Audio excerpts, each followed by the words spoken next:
السلام عليكم ورحمة الله وبركاته.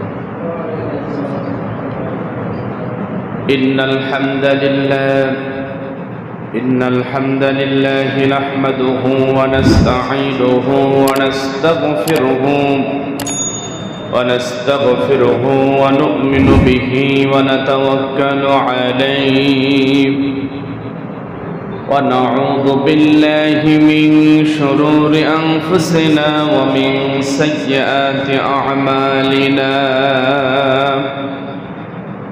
من يهدي الله فلا مضل له ومن يضلله فلا هادي له ونشهد أن لا إله إلا الله وحده لا شريك له ونشهد أن سيدنا وحبيبنا ومولانا محمدا عبد الله ورسوله الذي أرسله بالحق بشيرا ونذيرا وداعيا إلى الله بإذنه وسراجا وقمرا منيرا. فقد قال الله تعالى في كلامه المجيد وفي الفرقانه الحميد.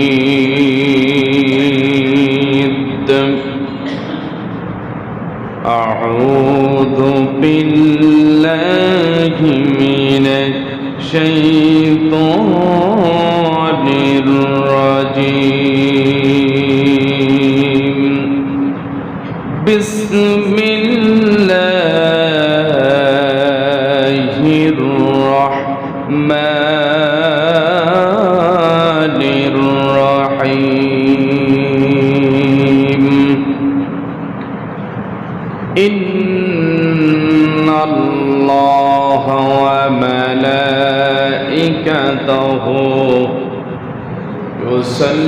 يصلون على النبي يا أيها الذين آمنوا صلوا عليه وسلموا تسليما. اللهم صل على محمد وعلى آل محمد كما صليت على إبراهيم وعلى آل إبراهيم إنك حميد مجيد. اللهم بارك على محمد وعلى آل محمد كما باركت على إبراهيم وعلى آل إبراهيم إنك حميد مجيد. الحمد لله رب العالمين والصلاة والسلام على سيد المرسلين وعلى آله وصحابه أجمعين. أما بعد فيا أيها المسلمون قال الله تعالى সকল প্রশংসা সকল কৃতজ্ঞতা সেই মহান রব্বুল আলামিনের দরবারে যে মহান রব্বুল আলামিন তাবারক ওয়া তাআলা সুবহানাহু ওয়া তাআলা ফরজ আইন সালাতুল জুমআ আদায়ের উদ্দেশ্যে শত ব্যস্ততাকে অপেক্ষা করে বর্তমান এই ফিতনা ফাসাদের জামানা থেকে আমাদেরকে কবুল করে সুন্নতি পরিবেশে পাক পবিত্র করে নিজ নিজ গন্তব্যস্থান থেকে আল্লাহর ঘর মসজিদ আসার তৌফিক দিলেন, কবুল করলেন। আমরা খুশি হয়ে সেই মালিকের আলিশান দরবারে কালিমাতুর শুকর আদায় করি। সবাই বলি আলহামদুলিল্লাহ। শতকোটি দুরূদ আর সালাম মানবতার মুক্তি, মানবতার দিশারি সাইয়্যিদুল মুরসালিন রাহমাতাল লিল আলামিন খাতামান নবিয়্যিন বিশ্বনবী, বিশ্বনেতা, বিশ্ব লিডার জনাবি মুহাম্মদুর রাসূলুল্লাহ, সবাই পড়ছি সাল্লাল্লাহু আলাইহি ওয়াসাল্লাম। সম্মানিত হাজিরিন, সম্মানিত উপস্থিতি, আমরা গত সপ্তাহে আলোচনা শুনেছিলাম আমাদের এই সমাজে অনেক খারাপ কাজ হয়, নোংরামি কাজ হয়। ওই সকল খারাপ কাজ থেকে এক শ্রেণীর আলেম, পীর, মাশায়েখ, দরবেশরা বাধা দেয় না, প্রতিবাদ করে না। প্রতিবাদ তো করেই না, পক্ষান্তরে আল্লাহ তাআলার সঠিক পথ থেকে কিছু কিছু নামধারী আলেম আছে, মানুষদেরকে ফেরায় রাখে। আল্লাহ তাআলার সঠিক পথ কোনটা সেটা বুঝতে দেয় না। সে বুঝলেও তার অনুসারীদেরকে ঠিকমতো বোঝায় না, কারণ বোঝাইতে গেলে হয়তো চাকরি চলে যাবে, ইমামতিগিরি চলে যাবে, হয়তো অবৈধ সম্পদ গ্রাস করতে পারবে না, বিভিন্ন সমস্যার সম্মুখীন হবে। দুনিয়াবি ফায়দা হাসিলের উদ্দেশ্যে, লক্ষ্যে কিছু কিছু আলেম, দরবেশ, পীর, মাশায়েখ, মাদ্রাসার প্রিন্সিপাল, মুহাদ্দিস, মুফাসসির, খতিব, মুহতামি, হাফেজ, এরা জানার পরেও বাধা দেয় না। এরকম মানুষ আছে না নাই? আছে। আমি ঘোষণা দিয়ে গেছিলাম, আলোচনা আলেমদের বিরুদ্ধে প্রায় আল্লাহ তাআলা কোরআনুল কারীমের ভিতরে 22টা আয়াত দিয়েছেন। তার 2টা আয়াত থেকে আমি আলোচনা করেছিলাম। এই সপ্তাহে এখান থেকে আলোচনা করার ঘোষণা দিয়ে গিয়েছিলাম। এর ভিতরে আবার হজের মৌসুম শুরু হয়ে গিয়েছে। সিদ্ধান্ত নিচ্ছি হজ সম্পর্কে আগামী সপ্তাহে আলোচনা করব ইনশাআল্লাহ। যেহেতু হজের ফ্লাইট শুরু হবে আগামী 19শে এপ্রিল থেকে, হয়তো হজের আনুষ্ঠানিক ফ্লাইট শুরু হবে, এমন একটা নিউজ আজকে দেখলাম। আজকেও আমাদের যেখান থেকে আলোচনা করার কথা ছিল ওখান থেকে কতটুকু করতে পারবো জানি না, কারণ সারা পৃথিবীর মানুষের কাছে এখন একটাই শব্দ, ফিলিস্তিনকে কিভাবে রক্ষা করা যায়, ঠিক কিনা? নামাজ আমরা পড়ি আর না পড়ি, ভালো কাজ করি আর না করি, দল আমরা ইসলামিক করি আর না করি, ফিলিস্তিনের পক্ষে আমরা সবাই কথা বলছি, সাপোর্ট দিচ্ছি, কথা কোন ঠিক কিনা? সেই বিষয়ে আলোচনা হবে। আরো কিছু বিষয় আমরা আলোচনা করব। আগামীকালকে সর্বকালের, সর্বযুগের সর্বশ্রেষ্ঠ একটি বৃহৎ গণজামায়াত সমাবেশ মার্চ ফর গাজা একটি প্রোগ্রাম হাতে নিয়েছেন সকল শ্রেণীর উলামা একরাম, রাজনৈতিক বিভিন্ন পেশাজীবীর মানুষ ঢাকাতে হবে। এসব বিষয়ে কিছু কথা বলবো, কারণ এ বিষয়ে আমাদের কথা বলতেই হবে।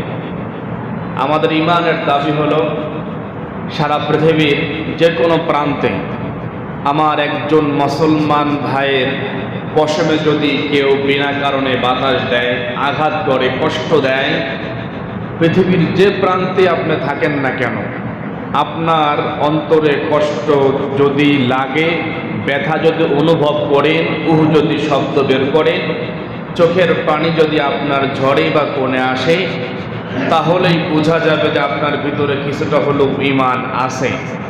আর যদি মুসলমানের দুঃখে কষ্টে যদি আপনার মন প্রাণ যদি আপনার না কাঁদে, ধরে নেবেন যে আপনি ইহুদের চেয়েও খারাপ।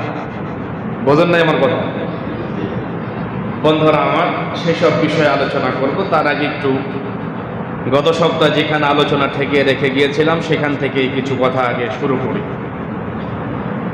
আমরা গত সপ্তাহে আলোচনা সর্বশেষ শুনেছিলাম, ইয়া আইয়ুহাল্লাযীনা আমানু ইন্না কাসীরাম মিনাল আহবারি ওয়ার রুহবান লা ইয়াকুলুনা আমওয়ালান নাস বিল বাতিল ওয়া ইয়াসুদ্দুনা আন সাবিলিল্লাহ। সূরা তাওবার 34 নম্বর আয়াতের প্রথম অংশে আল্লাহ তাআলা বলেন, অধিকাংশ আলেম, দরবেশ, পীর মাশায়েখ মানুষের সম্পদ অন্যায়ভাবে খায়। অন্যায়ভাবে কিভাবে খায় গত সপ্তাহে ব্যাখ্যা দিয়েছে। ওয়াসুদ্দুনা আন সাবিলিল্লাহ, এবং আল্লাহ তাআলার যে সঠিক পথ, আল্লাহ তাআলা সঠিক রাস্তা আমাদেরকে দিয়েছেন, সিরাতাল মুস্তাকিম। আল্লাহ তাআলা যে সঠিক পথ, সঠিক রাস্তা, ওয়াসুদ্দুনা আন সাবিলিল্লাহ, এই সঠিক পথ থেকে আজকের কিছু কিছু আলেমরা আমাদেরকে ফেরায় রাখে। কিছু কিছু আলেমরা আমাদেরকে সেই সঠিক রাস্তায় পরিচালিত হতে দেয় না। এমন মানুষ, এমন আলেম সমাজ বাংলাদেশে আছে না নাই? আছে। উল্লেখযোগ্য, আমরা দেখেছি যে সুন্নি ঘরানা, সুন্নি বলে পরিচিত বাংলাদেশে এরকম 3 জন আলেম, তারা এই বিপদের সময় আমাদের ফিলিস্তিনে মসজিদুল আল আকসার সামনে তারা গিয়েছে। দেখেন নাই আপনারা? দেখেছেন। গিয়ে তারা বিভিন্ন ছবি পোস্ট করেছে, এবং মানুষের ধারণা যে সারা পৃথিবী যখন গাজাবাসীর জন্য কান্না করে, তখন তারা আল আকসার সামনে মুখে হাসি ফোটায়, এবং তারা বলেছে যে এইখানে 500 কিলোর ভিতরে কোনো সমস্যাই নাই, এরা খুব ভালো আছে। আসলে কি আমার গাজার মুসলমান ভালো আছে?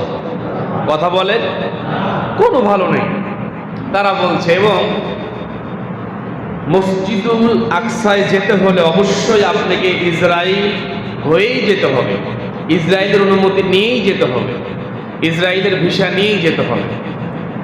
তাহলে তারা এই কঠিন সময়, বিপদের সময় তারা ইসরায়েলের হয়ে ওখানে গেছেন।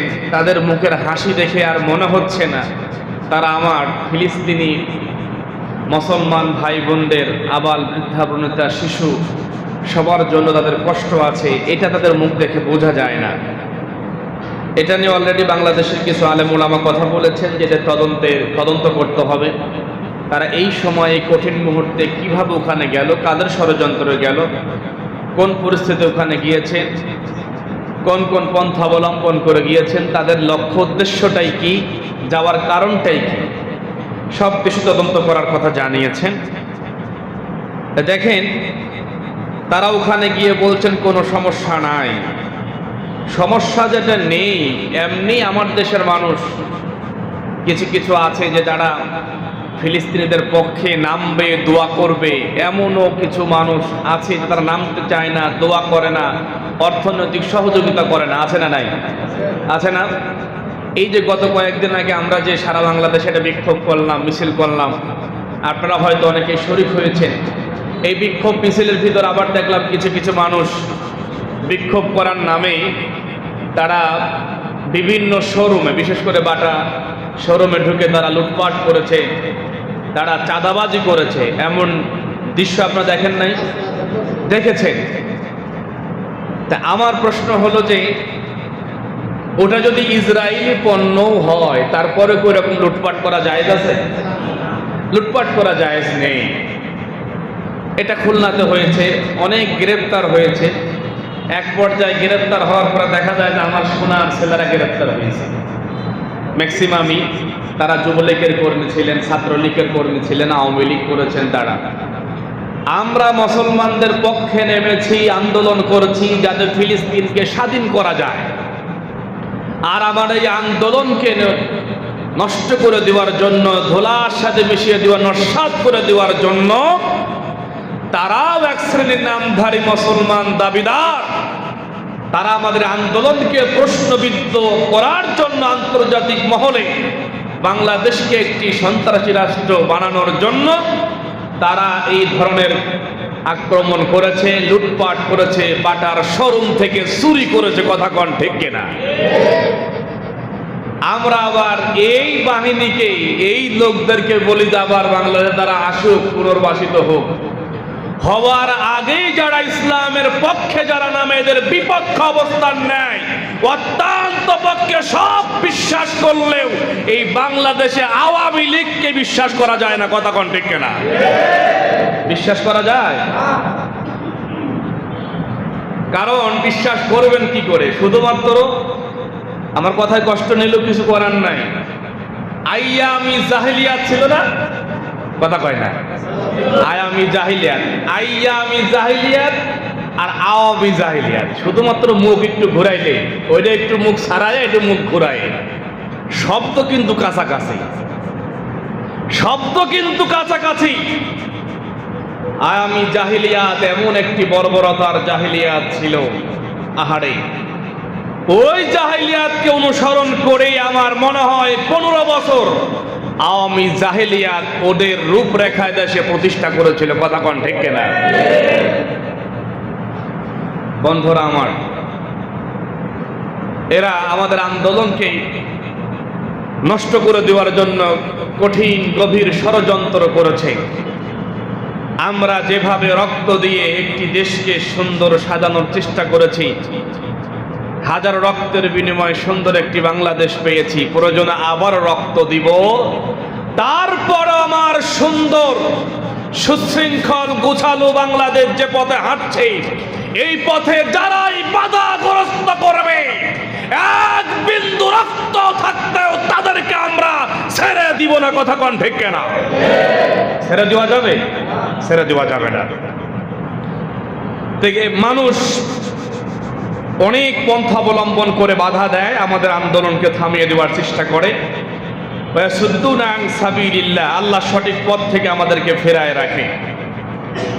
আল্লাহর সঠিক পথ কোনটা? সিরাতাল মুস্তাকিম। আল্লাহ তাআলা সূরাতুল ফাতিহার ভিতরে বলে দিয়েছেন আল্লাহর পথ কয়টা? সবাই বলেন, আল্লাহর পথ কয়টা? 126টা। বাংলাদেশের একজন পীর সাহেব বলেছিলেন যে আল্লাহর পথ হলো 126টা, সবচেয়ে সহজ পথ হলো আমার দরবারটা। নাউজুবিল্লাহ বলবেন না? আল্লাহর পথ কয়টা? একটা, সেটা হলো সিরাতাল মুস্তাকিম। আল্লাহর পথকে অনুসরণ করার জন্য, আল্লাহর পথে থাকার জন্য, আল্লাহর পথ অবিচল অচল থাকার জন্য আপনার জীবনে কোনো কিছুর প্রয়োজন নয়। শুধুমাত্র এই কোরআনটা আপনি গ্রহণ করেন, আঁকড়ে ধরেন, ভালোবাসেন, মহব্বত করেন, এই কোরআন মানা শুরু করে দিবেন, আপনি আল্লাহর পথ পেয়ে যাবেন। কথা কোন ঠিক কিনা? কোরআনের বাহিরে যত পথ আছে, যত মত আছে, যত নীতি আদর্শ আছে, যত দল আছে, যত সংগঠন আছে, একটাও জায়েজ নয়, সবগুলো হারাম। কথা কোন ঠিক কিনা? শুধুমাত্র কোরআনের পথ হলো সঠিক পথ, কোরআনের পথ হলো ইসলামের পথ। কোরআনকে যারা মানবে, কোরআনকে যারা ভালোবাসবে, কোরআনকে যারা ওয়েলকাম জানাবে, সাধুবাদ জানাবে, বুকে আঁকড়ে ধরবে, কোরআনকে যারা ব্যক্তি, পরিবার, সমাজ, রাষ্ট্র পর্যন্ত নিতে পারবে, তারাই হলো সঠিক, তারাই বিশ্বনবীর উম্মত, তারাই পরকালে মরার পরে আল্লাহর জান্নাত। কথা কোন ঠিক কিনা? প্রিয় বন্ধুগণ, তাহলে আমরা দেখেছি সুন্নি তিনজন আলেম তারাও সেখানে গিয়ে আহারে হাসি দিয়ে বলেছেন কোনো সমস্যা নাই, আবার তিনজন হাত উঁচু করে ধরেছে। আমরাও জোর দাবি জানাই, তারা এই সময় ওখানে কিভাবে গেলেন, কোন ষড়যন্ত্র গেলেন, না ভালোর জন্য গিয়েছেন, কোন কারণে গিয়েছেন, এই কারণগুলো আমাদের বাংলাদেশের বিচক্ষণ ওলামায়ে কেরাম যারা আছেন, ধর্ম মন্ত্রণালয় আছেন, বিভিন্ন যারা এইগুলো নিয়ে কাজ করেন, তাদেরকে আমরা তদন্ত করার জোর দাবি জানাচ্ছি যে আমাদের এই বাংলাদেশ থেকেও কিছু মানুষ কি ইসরায়েলের সাথে আঘাত করে আমাদের এই দেশটাকে ধ্বংস করার কি গভীর ষড়যন্ত্র আসলে করছে কিনা, এটা তদন্ত হোক। তদন্ত করে সঠিক বিচার সন্ধানটা আমাদের সামনে আসুক, এটা আমরা জোর দাবি জানাচ্ছি আজকের এই মসজিদ থেকে। আমার সাথে কি আপনারা একমত? জি, আল্লাহ তাআলা আমাদের এই মতটাকে, এই দাবিটাকে কবুল করুন, বলুন আমিন। প্রিয় বন্ধুগণ, আমরা তাহলে মানুষের সম্পদগুলো গ্রাস করে খেয়ে নেয়। পীর মাশায়েখদেরকে কিছু কিছু মুরিদ আছে, দেখবেন আপনারা যারা আশপাশে থাকেন, কিছু কিছু মুরিদ আছে, দেখবেন যে ওই মুরিদগুলা তাদের পীর মাশায়েখ যারা থাকেন তাদেরকে ক্ষুধা বানিয়ে নেয়, ক্ষমতার জায়গা তাদেরকে বানিয়ে নেয়। এমন মুরিদ আছে না? নেই? আছে। আমার জীবনে মনে পড়ে, আমার একটা জমা মসজিদে 2000 হয়তো 14 বা 14 সালের দিকে আমি একটা জমা মসজিদে, আমি তখন ছোট, আমি একটা জমা মসজিদে ইন্টারভিউতে গিয়েছি। তো ওনার আলোচনা শুনে আলহামদুলিল্লাহ পছন্দ করলেন। নামাজের পরে ওই মসজিদ আবার আপনার ওই দাঁড়িয়ে কিয়াম করতে হয়, দাঁড়িয়ে কিয়াম করতে হয়। তা আমি কিয়াম করেন না করেন সেটা আমার মুখ্য উদ্দেশ্য নয়, আমি এটা ফতোয়াও দিব না, আমি বিতর্কিত কোনো বিষয়ে ফতোয়া আমি দিই না।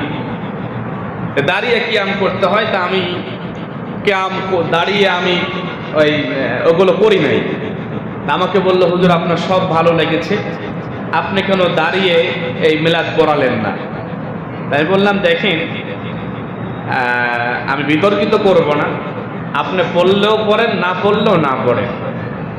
আমি যেটা মনে করি, আপনার যদি ভালো লাগে দাঁড়াইয়া পড়েন, ভালো না লাগলে বসে পড়েন, ভালো না লাগলে পড়ার প্রয়োজন নাই। তাও যদি আপনি তৃপ্তি শান্তি না পারেন, পা উপরে দিয়ে মাথা নিচে দিয়ে পড়েন, যদি তৃপ্তি খুব বেশি আনতে মনে হয়, এরকম করে বললাম। কিন্তু আমার মনে হয় যারা মিলাদ কিয়ামের পক্ষে তারাও হয়তো জান্নাতে যাবে, যারা এটার বিপক্ষে তারাও হয়তো জান্নাতে যাবে, কিন্তু যারা ফিতনা বাঁধাবে, সমাজে বিশৃঙ্খল সৃষ্টি করবে, এরা হয়তো জান্নাতে যাবে না। তা আমি আপনারা পড়লে পড়তে পারেন, না পড়লে না, এটা কোরআন হাদিসে কোথাও নেই। এটা ফরজ না, ওয়াজিব না, সুন্নত না, নফলও না। তাদের উলামায়ে কেরাম বলেছেন নফলের মুস্তাহাবের পর্যায়ে, করলে করেন, না করলে না করেন। তখন আমাকে বলতেছে, হুজুর ফরজ, ওয়াজিব, সুন্নত, নফল কোনোটাই বুঝি না, পীর সাহেব যা বলবে আমরা তাই করব। পীর সাহেব যা বলবে আমরা তাই করব। তার মানে পীর সাহেব খোদা বানিয়ে নিল না? আমরা কি পীর সাহেব যা বলবে তাই করব, না আল্লাহ যা বলবে তাই করব? আমার সাথে কি একমত? জি। এইবার আমি তখন বললাম, এটা কিন্তু রাজবাড়ী জেলা, ঢাকা বিভাগ রাজবাড়ী জেলার কথা বলছি। আমি তখন বললাম যে আপনার পীর সাহেব যদি আজকে থেকে বলে যে নামাজ 5 ওয়াক্ত নয়, নামাজ 3 ওয়াক্ত, আপনি কি মেনে নেবেন? তখন বলতে, হুজুর শোনেন, পীর সাহেব যদি আমাদেরকে বলে নামাজ 3 ওয়াক্ত, তাহলে আজকে থেকে 3 ওয়াক্তই পড়ব। নাউজুবিল্লাহ, আমরা সবাই বলেন না? আহারে মুরিদ, পীর সাহেব 3 ওয়াক্ত বললে 3 ওয়াক্তই সে মেনে নিবে। এই মুরিদ অবশ্যই আল্লাহর জায়গা তার পীরকে খোদা বানিয়ে নিয়েছে। কথা কোন ঠিক কিনা? আমি ওই কথাগুলো শুনে ওই দিন দলিল দিতে পারছিলাম না, কিন্তু পরবর্তীতে দেখলাম আল্লাহ কোরআনুল কারিমের ভিতরে জানিয়ে দিয়েছেন যে কিছু কিছু মুরিদ আছে যারা পীর মাশায়েখদের খোদা বানিয়ে নেয়। আল্লাহ তাআলা জানিয়ে দিয়েছেন, রব্বুল আলামিন কোরআনুল কারিমের ভিতরে স্পষ্ট করে জানিয়ে দিয়েছেন, ইত্তাখাযু আহবারহুম ورهبانهم أربابا من دون الله বলুন আল্লাহু আকবার। কিছু কিছু দরবেশ রয়েছে, কিছু কিছু পীর রয়েছে, খানকা রয়েছে, দরবেশ রয়েছে। ওই সকল দরবেশদের কিছু কিছু অন্ধ মুরিদ রয়েছে। ওই মুরিদগুলা কোরআন হাদিস বোঝে না, দিন বোঝে না, ইসলাম বোঝে না, কোরআন বোঝার চেষ্টা করে না, মানুষের কথাগুলো শোনে না। আমরা যখন তাদেরকে ডাক দিই ইসলামের পরে, তাও তখন আসে না। ওই সকল মানুষগুলো ওদের পীররা যা বলে তাই মেনে নেয়। ওই সকল মানুষগুলা ওদের পীররা যা বলে তাই মেনে নেয়, পীরদের কথার বাইরে যায় না। পীররা যদি বলে এটা সহি ওটাই সহি, পীররা যদি বলে এটা সহি এটাই সহি, পীররা যদি বলে জিহাদ ফি সাবিলিল্লাহ করা যাবে না, আল্লাহর অর্ডারকে তারা বাদ দিয়ে দেয়। পীর যদি বলে তোমরা আমার দরবারে আসো, তারা দরবারে চলে যায়। পীর যেটা বলে সেটাই মেনে নেয়। পীরের কথা শুনে ইসলাম বিদ্বেষী কাজ করে, অর্থাৎ পীরটা বলে তাই বলে। তাফসীরের ভিতর দেখলাম হযরত আদী ইবনে হাতিম রাদিয়াল্লাহু তাআলা আনহু, তিনি এক সময় বেধর্মী ছিলেন, মুসলমান হন নাই। মুসলমান হওয়ার পরে এই আয়াতটা যখন সামনে আসলো, তিনি বিশ্ব নবীকে জিজ্ঞাসা করলেন, ইয়া রাসূলুল্লাহ হাবিবাল্লাহ। আদী ইবনে হাতিম বলছেন, ইয়া রাসূলুল্লাহ হাবিবাল্লাহ, এটা আবার আপনি কেমন কথা বললেন যে কিছু কিছু মানুষ তাদের নেতাদেরকে তাদের পীর মাশায়েখকে খোদা বানিয়ে, এটা কেমন করে সম্ভব? এটা কি করে হয়? খোদা তো আমাদের একজন, তিনি কে? সবাই বলেন তিনি কে? আমাদের একজন খোদা। আল্লাহকে ছাড়া আমরা কাউকে খোদা মানে না, আল্লাহকে ছাড়া আমরা কাউকে সৃষ্টিকর্তা মানে না, বিধানদাতা মানে না, রিজিকদাতা মানে না। আমাদের জীবন দিয়েছেন যে আল্লাহ, মৃত্যু দিবে সে আল্লাহ, আমাদের এখন পর্যন্ত বাঁচিয়ে রেখেছেন যে আল্লাহ, আমাদেরকে টাকাবিহীন, অর্থবিহীন, সম্পদবিহীন যে আল্লাহ অক্সিজেন দিয়েছেন, আমরা সেই আল্লাহর ইবাদত করতে চাই, গোলামি করতে চাই, দাসত্ব করতে চাই। কথা কোন ঠিক কিনা? বন্ধুরা আমার, এইবার আদী ইবনে হাতিমকে উদ্দেশ্য করে বিশ্ব নবী জানিয়ে দিলেন, ও আমার আদী ইবনে হাতিম শোনো, তোমরা যারা আজ সবাই শুনে রাখো, তুমি যে প্রশ্নটা করেছো, কিছু কিছু মানুষ আবার তাদের নেতাদেরকে তাদের পীর মাশায়েখ খোদা কেমন করে বানিয়ে নেয়। আদী ইবনে হাতিমকে বলছেন, আদী ইবনে হাতিম, তুমি যখন ইসলাম কবুল করো নাই, গ্রহণ করো নাই, তখন তোমার যিনি নেতা ছিলেন, লিডার ছিলেন, মক্কেল মাতব্বার, তোমার গ্রামের প্রতিনিধি যিনি ছিলেন, ওই ব্যক্তি যা বলতো তোমরা কি তাই করতাম? আদী ইবনে হাতিম বলছেন, জি, উনি যা বলছেন আমরা তাই করতাম। বিশ্বনবী তখন বললেন, তোমরা যখন ওই কাজগুলো করতে গিয়েছ, তখন ওই কাজগুলো করতে গিয়ে সে যদি কোনো সময় অন্যায় বলতো, অন্যায় কাজ যদি করতে বলতো সেটাও করতাম, কয় হ্যাঁ সেটাও করতাম। যদি কোনো ন্যায় পক্ষে বলতেন সেটাও করতাম, কয় হ্যাঁ সেটাও করতাম। কয় উনি যা বলতো ওনার অর্ডারের বাহিরে আমরা যেতাম না, ওনার কথা মতোই আমরা চলতাম। বিশ্বনবী বললেন, এই ধরনের কিছু মানুষ আছে যারা পীর যা বলে, যারা মাশায়েখরা যারা বলে, আকাবিররা যারা বলে, মুরিদ আকাবিররা যারা যা কিছু বলে, মুরব্বীরা যা কিছু বলে, তারা বলে আমাদের মুরব্বী যা বলবে, পীর মাশায়েখরা যা বলবে আমরা সেটাই মানব, সেটাই অনুসরণ করব, ওটার বাইরে যাব না। ওই জন্য এক মুরিদ আমাকেই বলেছিলেন যে পীর সাহেব যদি বলে নামাজ 3 ওয়াক্তই পড়বো, জোরে কর নাউজুবিল্লাহ। এরকম মুরিদ আছে না নাই? আছে না এরকম মুরিদ? যাই প্রশ্ন করবেন, দেখেন আছে। বন্ধুরা আমার, এই যে মুরিদগুলা ওই সকল পীর থেকে খোদা বানিয়ে নিলেন, সৃষ্টিকর্তা বানিয়ে নিলেন। বানিয়ে নেওয়ার পরে যারা সচেতন কিছু ওলামায়ে কেরাম আছে, সচেতন কিছু মানুষ আছে যারা যায় আল্লাহর জমিন, আল্লাহর